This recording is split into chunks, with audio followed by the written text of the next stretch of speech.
This is News on 6 Sports with Bobby Lewis. The sports world has lost a legend. Longtime radio voice of the Oklahoma Sooners, Bob Berry Sr., died today at the age of 80. Berry spent time behind the microphone for TU and OSU as well, but was best known for his work in Norman. He called OU football games for over 30 years, dating back to the early 60s. Berry was inducted into the Oklahoma Journalism Hall of Fame, the Oklahoma Association of Broadcasters Hall of Fame, and the Oklahoma Sports Hall of Fame. Toby Rowland took over for Berry starting this season, and he had this to say today, quote, "I never saw Bob have a bad day. He loved life and loved his job. His play-by-play style was unmistakable, but it is his gentle and fun-loving spirit that I will always remember." It's been a tough year for all three of our state teams off the field. Sooners have now lost Austin Box and Bob Berry Sr. Oklahoma State assistant coach Glenn Spencer's wife died suddenly in mid-September, and Tulsa has dealt with the most, losing 3 former players during the season.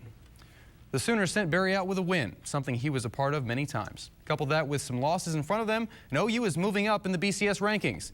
Oklahoma started slow against Kansas State. The Wildcats led the Sooners 17-14 early in the second quarter, but OU scored 44 unanswered points to end the game. Landry Jones set a new school mark with 505 yards passing and blew by Sam Bradford in the OU record books as the all-time touchdown passes leader. A week after getting upset by Texas Tech, the Sooners were aggressive, and they say that's what you can expect for the rest of the year. Every game's a must-win. You know, the goals haven't changed. We want to be in a national championship, so we got to win out.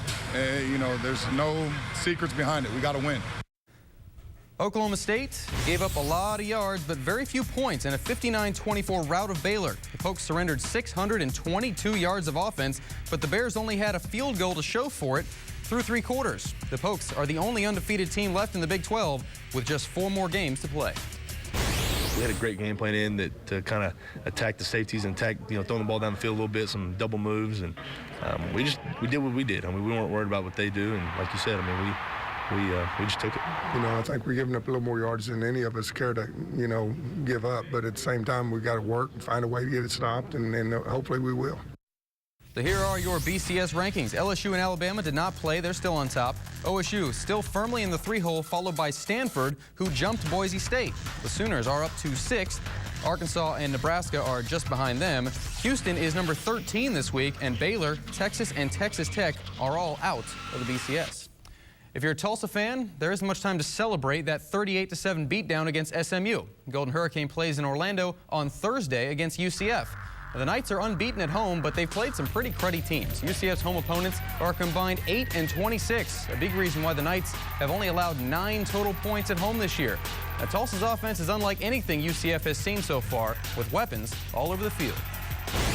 We got some great running backs, great, playmakers with Willie and Burnham and Trey Watts and Jatarian, and, and then you see Alex today. And how about Willie? I mean, he's banged up a little bit, and he still has, 13 catches. The coaches told me it was another career high, but I don't really pay attention to my stats that much. I just go out and just try to do whatever I can do to help my team win. Coming up tonight on The Blitz, we look back at the life of Bob Berry Sr. We grade the Sooners, Pokes, and Hurricane wins, and we hear from former News on 6 sports reporter John Anderson. He's in Joplin tonight, 10:25, right here on Channel 6. K-State and OSU will play next Saturday in Stillwater. That kickoff is 7 o'clock, and Tulsa wins its first exhibition basketball game of the year tonight. Nice, basketball. Yeah. Good to see a little basketball it's going ready. on somewhere, so right? if it gets cool, just go indoors and watch the hoop. I know, and it's supposed to be pretty nice, though.